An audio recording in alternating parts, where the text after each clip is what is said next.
Black Snake Moan is a 2006 movie about a Mississippi bluesman played by Samuel Jackson.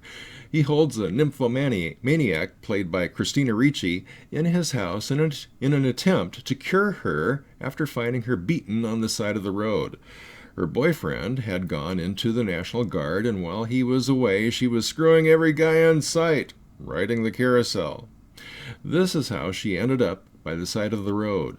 The bluesman nurses her back to health, but it's clear she's sick in the head, so he chains her up and holds her captive a few days. Meanwhile, her boyfriend is released from the guard due to a crippling anxiety disorder. He returns home.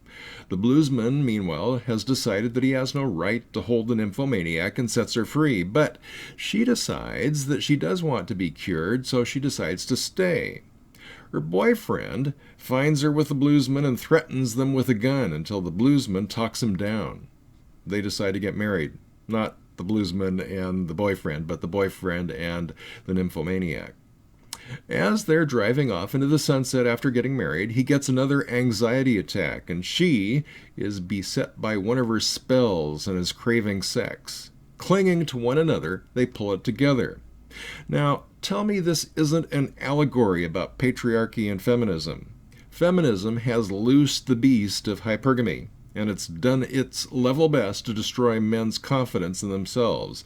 A deep divide has opened between women and men. It may be invisible to most men and almost all women, but it's there, especially in the law.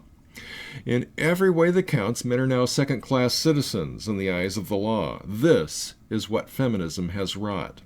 MGTOW will claim it's all about hypergamy, and yes, of course, they're right, it's true. But hypergamy is just the nature of the beast, same as dominance in men. Unbridled, both are destructive. What we call patriarchy is civilization, and civilization tames the beasts of male and female nature. Feminism is destroying that, it's destroying civilization. Black Snake Moan the movie is an outstanding and effective allegory that exposes the consequences of feminism, which, as should be very obvious by now, was, by the 1960s and ever since, just a tool of cultural Marxism.